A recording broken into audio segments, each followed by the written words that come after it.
premier convoi de bagnards embarque à bord de l'Iphigénie en 1864. C'est un épisode emblématique de l'histoire de la colonisation pénitentiaire française.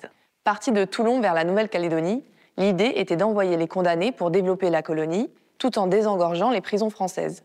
Le voyage de l'Iphigénie, avec ses conditions de vie difficiles, marque le début d'une période où les bagnards construisent les infrastructures du bagne sur l'île. De la traversée épuisante à la construction du bagne, découvrez comment cette aventure a façonné l'histoire de la Nouvelle-Calédonie. Le premier épisode de l'épopée de l'Iphigénie, c'est tout de suite sur Calédonia.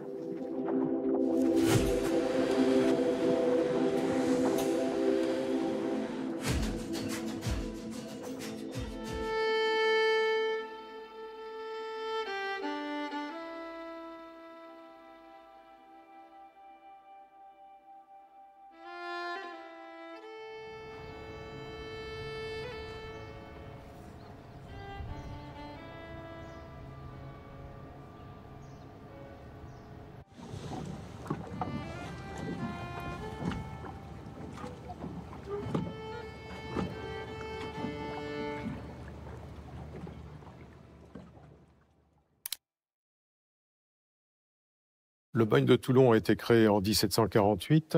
Il résulte de la réunion du corps des galères au corps des vaisseaux, c'est-à-dire la suppression des galères qui n'étaient plus des bâtiments de combat suffisamment performants pour cette époque.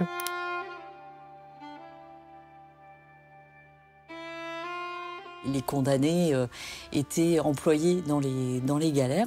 On les punissait, on les mettait à bord des galères où ils devaient ramer. Donc les galères, c'était quoi? C'était ces grands bateaux majestueux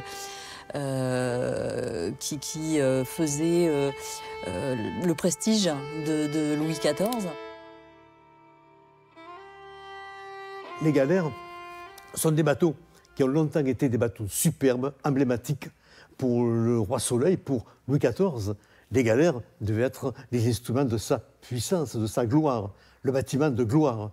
Mais de l'extérieur, c'était des bâtiments magnifiques. La Réale, la galère amirale, était superbe, avec des tentures de soierie, avec des feuilles d'or. Mais à l'intérieur, c'était un pourrissoir d'hommes, conditions de vie abominables.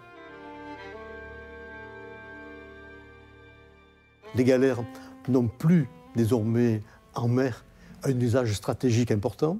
En plus, ils étaient coûteux en rameurs, hein, parce que les rameurs, il en fallait quand même beaucoup à bord de ces bateaux. C'était plusieurs centaines. Et donc Louis XV a décidé en 1748 de mettre fin aux galères. Les galères qui étaient basées à Marseille ont donc été progressivement rapatriées à Toulon. Il y avait 11 galères. Et les 1500 galériens de Marseille ont été répartis entre les ports de Brest, Rochefort et Toulon. Toulon a récupéré un bon millier de forçats et ils ont été d'abord logés à bord de leurs galères, comme à Marseille. Et donc on a utilisé les galères comme des prisons, des pontons flottants.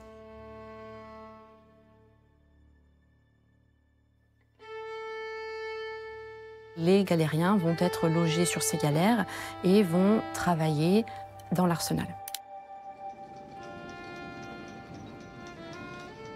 Alors ces galériens, qui deviennent désormais donc aussi des travailleurs de force, des forçats, des bagnards, sont d'origines diverses.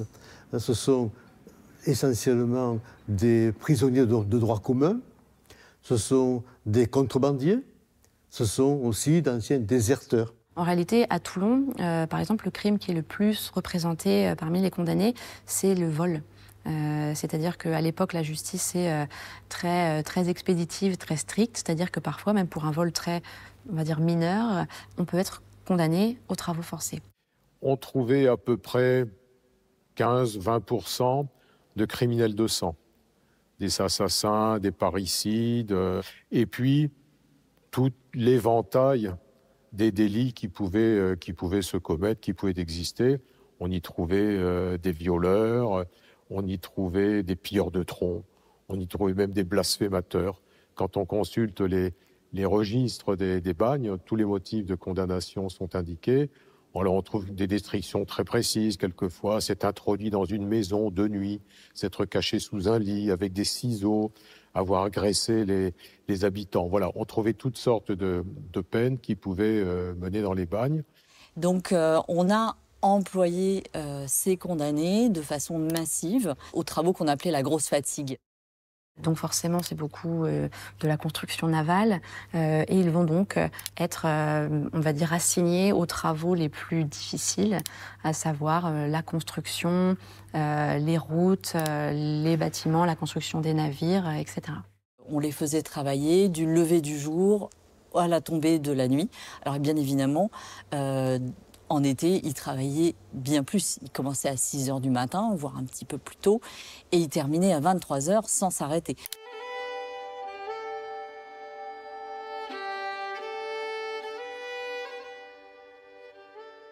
Ces bagnards, donc une fois que le bagne est, on va dire, aménagé, ils sont dans ces bâtiments.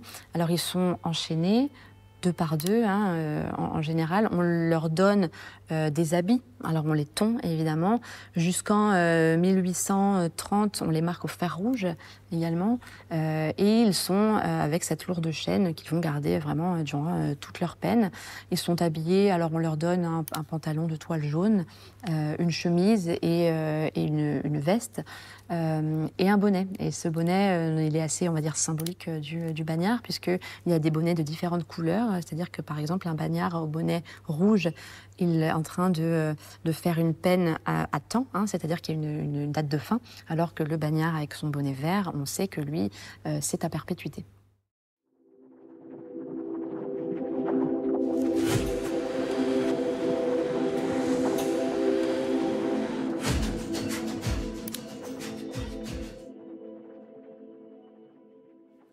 Le bagne a effectivement fermé définitivement en 1873. Ça n'a été que la fin d'un long processus. Parce qu'il y a déjà des bruits depuis 1840-45 disant que les bagnes, que ce soit à Toulon, mais aussi à Brest ou à Rochefort, où on a aussi des bagnes, eh bien, que les bagnes, d'abord, sont coûteux. Ensuite, ce sont de mauvais exemples. Certains estiment que, finalement, au bagne, les bagnards vivent mieux que les ouvriers. Et la société de l'époque commence à voir d'un mauvais œil ces prisonniers qui traînent des lourdes chaînes, qui sont dans les villes, vraiment au cœur des villes, et visibles un peu aux yeux de tous. Un syndrome qu'on retrouve un peu souvent. Oui, on est d'accord pour que telle chose se fasse, mais de préférence, pas chez nous. Et on a moins besoin d'eux également dans les ports, dans les arsenaux, à Brest, à Rochefort et à Toulon. Pourquoi on a moins besoin d'eux? Parce qu'on commence à utiliser des machines pour faire des travaux que faisaient ces bagnards. Et puis, dernier élément qui joue en faveur, c'est le fait que, avec le début de l'époque coloniale, il faut développer les possessions françaises d'outre-mer. Et la façon qui est jugée la plus, on va dire la plus simple, la plus efficace pour coloniser, c'est de conduire ces détenus, ces bagnards outre-mer, qui vont participer à l'établissement d'une colonie.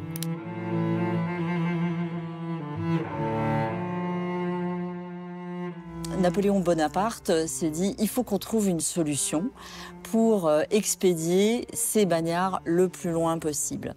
Et là, on assiste à la naissance des bagnes outre-mer. Et il se trouvait qu'en Guyane, il y avait des besoins en main-d'œuvre pour la construction en fait, de la Guyane coloniale.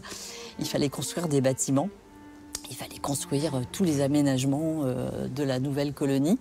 Et donc, on a commencé à expédier, à partir de 1852, des bagnards en Guyane. La Guyane est en outre moins loin, donc ce qui est plus pratique. Mais le problème de la Guyane, c'est son climat. Et on s'est rendu compte qu'il y avait énormément de problèmes de santé, d'hygiène, etc. dans le bagne de Guyane. Il y a 40% des condamnés aux travaux forcés de Guyane qui mouraient la première année. Donc après, le reste, c'était, je crois que la durée de vie maximale était à peu près de 3 ans en Guyane, 5 ans pour ceux qui étaient en meilleure santé. Donc il y avait une mortalité absolument phénoménale. Donc il a fallu réfléchir à une autre solution. Où est-ce qu'on pouvait expédier ces condamnés aux travaux forcés sans qu'ils meurent de maladie ou d'épuisement trop rapidement. Et on s'est dit, mais est-ce que la Nouvelle-Calédonie est toujours une terre disponible entre guillemets? Il se trouve qu'en 1850, la France avait envoyé une mission de la marine à bord de l'Alcmen, qui est un bateau qui est venu ici en Nouvelle-Calédonie. Et de façon complètement secrète, en fait, son rôle, c'était de voir si les Anglais avaient pris possession en fait, de la Nouvelle-Calédonie. Donc en 1853, Napoléon III, sous couvert de son ministre de la Marine, Ducos, qui s'appelait, rédige une note de mission et la fait parvenir au chef des forces navales qui est établi dans le Pacifique. Et ce chef des forces navales, c'est Février des Pointes. Et donc il reçoit cette note en mai 1853 avec pour mission de prendre possession le plus rapidement possible et en toute discrétion de la Nouvelle-Calédonie. Pourquoi ? Parce que, en fait, pourquoi on dit toute discrétion ? Eh bien, tout simplement parce que ils ont peur que les Anglais, apprenant que les Français allaient prendre possession de la Nouvelle-Calédonie, eh bien, les devancent, sachant qu'en plus les Anglais sont quand même établis en Australie et en Nouvelle-Zélande, les devancent et prennent possession bien avant eux de la Nouvelle-Calédonie. Et c'est comme ça que Février des Pointes quitte, à l'époque il est à Tahiti, et il arrive à Balade et prend possession de la Nouvelle-Calédonie le 24 septembre 1853.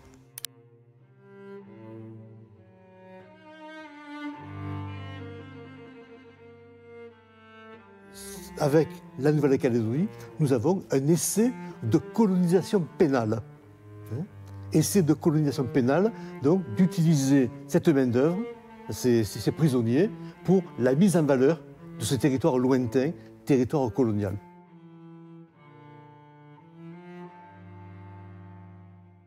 Et donc l'objectif est de coloniser rapidement et d'envoyer des personnes rapidement en Nouvelle-Calédonie depuis la métropole. Il y a des critères assez précis sur les premiers convois pour sélectionner les condamnés depuis le bagne de Toulon. Le bagne de Toulon, de toute façon, est le dernier bagne portuaire en France. Le bagne de Brest vient de fermer ses portes. Et donc tous les condamnés qu'on va retrouver sur les premiers convois viennent du bagne de Toulon. Le premier critère pour la Nouvelle-Calédonie, de toute façon, ça va être leur savoir-faire et leur métier d'origine. Ils viennent pour développer la colonie, ils viennent pour les travaux forcés, et donc on va sélectionner des maçons, des tailleurs de pierre, des charpentiers, des hommes qui ont des savoir-faire manuels. Une fois qu'on a notre quota d'ouvriers, on les appelle les ouvriers de la transportation, c'est pas pour rien. Une fois qu'on a notre quota d'ouvriers qui est sélectionné, on va plutôt prendre des condamnés qui ont une bonne santé générale, une bonne santé physique, et justement pour qu'ils soient en bonne forme pour commencer les travaux forcés. On va aussi prendre en compte leur niveau d'instruction. On va essayer de sélectionner des hommes qui ont les capacités ensuite à devenir des maîtres de chantier, d'apprendre rapidement, facilement, pour qu'ils puissent prendre la suite et former de nouveaux condamnés sur les convois qui vont suivre. On a essayé quand même, on s'est rendu compte qu'ils avaient essayé de sélectionner des bagnards avec le minimum d'ancienneté, c'est-à-dire le plus de nouveaux arrivants, justement pour que ce soit des personnes qui n'ont pas encore été exposées au bagne et au système pénitentiaire et qui soient envoyés en Nouvelle-Calédonie à ce moment-là. Donc avec finalement un minimum d'antécédents, à part leur crime, on va dire, de base qui les a conduits aux travaux forcés. Donc on a essayé de prendre beaucoup de nouveaux arrivants du bagne. Et puis, il y a un objectif qui était également affiché, qui était celui d'offrir aux condamnés une chance de rédemption. Et puis, je dirais, c'est un petit peu aussi le le mirage habituel du lopin de terre dans une contrée où on refait sa vie dans des conditions d'amélioration de soi.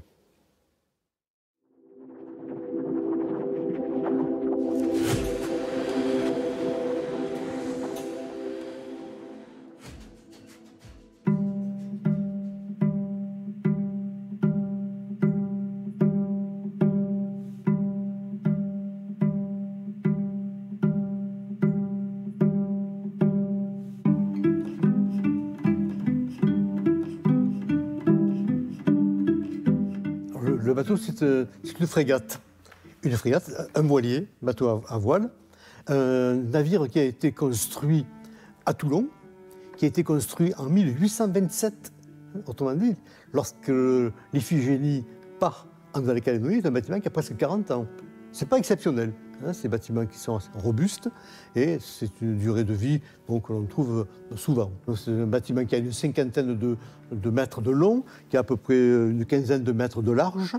Et c'est un bâtiment qui a donc 60 canons et qui a effectué, avant le voyage en Nouvelle-Calédonie, qui a effectué déjà des voyages en Méditerranée, dans l'océan Atlantique, dans la mer des Antilles, et qui va être confié là, un capitaine Bertin, un capitaine compétent, expérimenté pour ce voyage. Voyage au long cours, donc un capitaine qui est inscrit sur les registres de la marine d'État.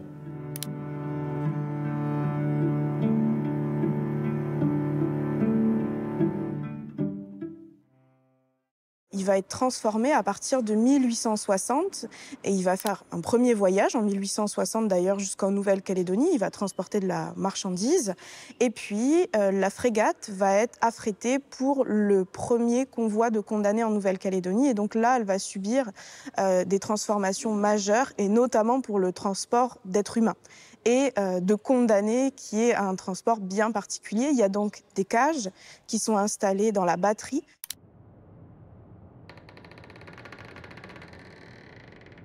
Le sous-sol, on pourrait l'appeler comme ça, c'est ce qu'on appelle la batterie sur une frégate.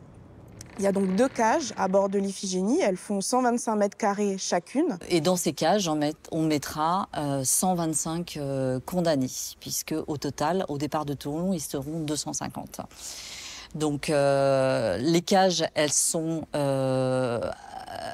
ça paraît grand, 120 mètres carrés, mais rapporté à 125 condamnés, ça fait à peine 1 mètre carré par condamné. Donc c'est vraiment très peu. Dans ces cages, on installe des fixations espacées d'1 mètre chaque fixation pour mettre des hamacs.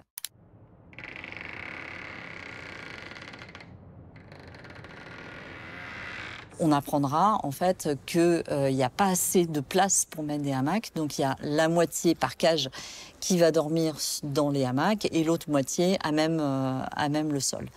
Donc a priori c'est une journée sur 2 en fait ils changent. Donc les conditions étaient quand même très très compliquées, quoi.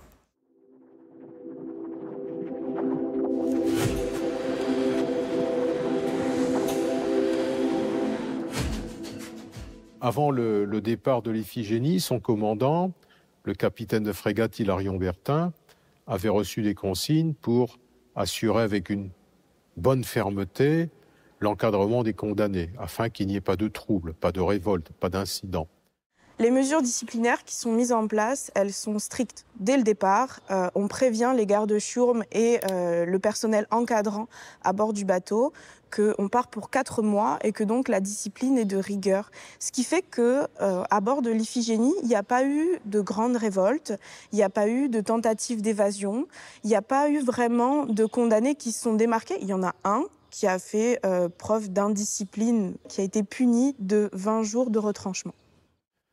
En fait, le régime de vie des condamnés à bord de l'Iphigénie était relativement souple.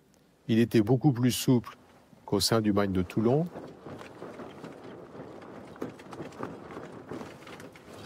Les enjeux, c'était déjà que ces premiers condamnés restent en bonne santé pendant toute la traversée. Et pour ça, on a embarqué aussi un médecin à bord de l'Iphigénie qui a pris vraiment son métier à cœur et qui a rédigé un rapport pendant tout le voyage. Et d'ailleurs, c'est grâce à ce rapport qu'on apprend un certain nombre de choses sur le voyage de l'Iphigénie. Alors, il faut savoir quelque chose, c'est qu'ils étaient 250 condamnés à bord de l'Iphigénie, mais sur un total de 663 passagers. Donc, il y avait, en plus des 250 condamnés, il y avait l'équipage, à peu près 250, avec le commandant et son staff. Il y avait une compagnie d'infanterie de marine. Et puis, il y avait les surveillants aussi, ce qu'on appelle les gardes-chiourmes, et également du personnel administratif qui venait s'installer en Nouvelle-Calédonie. Et parmi ce personnel administratif, il y avait le futur directeur du bagne de l'île Nou, M. Dugas, qui voyageait avec sa femme.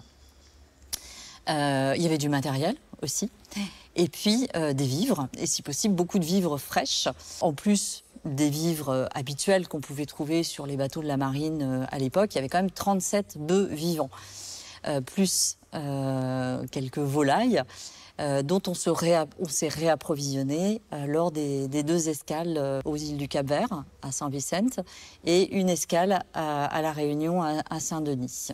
Ils mangent la même chose que les autres passagers du bateau, justement parce qu'on estime qu'ils doivent être en bonne santé et donc on ne peut pas les restreindre leur ration alimentaire. Ils ont donc de la viande et des légumes régulièrement et c'est de la viande fraîche, on l'a dit, ce sont des animaux vivants qui montent sur le bateau.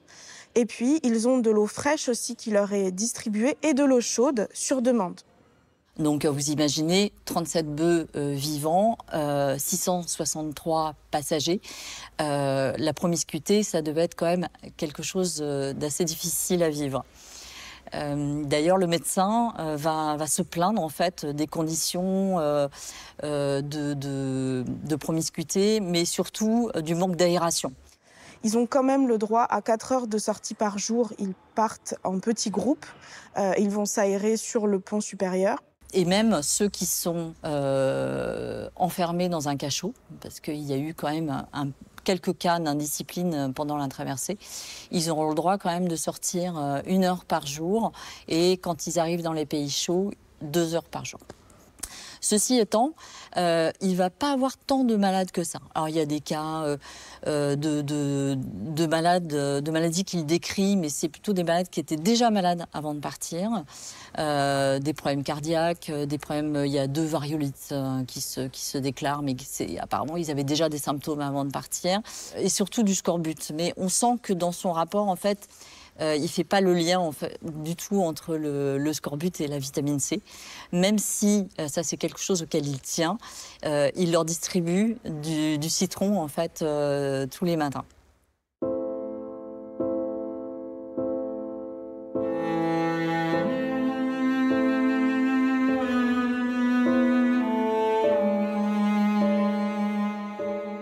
Ceci étant, il va y avoir quand même 2 morts, dont un qui a des problèmes cardiaques et puis un autre des problèmes pulmonaires. Donc on suppose qu'il a une tuberculose.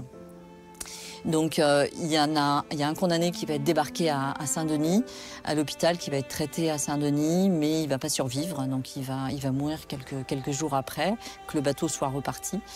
Et puis un autre qui va mourir quelques jours avant d'arriver à Port-de-France, je crois que c'est le 3 mai. Et lui, c'est un problème cardiaque. Donc on suppose que ce pauvre condamné a été passé par-dessus bord, comme c'était le cas sur les bateaux de la marine à l'époque. Il y a un marin également qui est débarqué à Saint-Denis et qui lui aussi va mourir donc avant d'arriver à Port-de-France. Mais dans l'ensemble, le médecin est assez fier en fait de pouvoir arriver avec non plus 250 mais 248 condamnés à Nouméa le 9 mai 1864.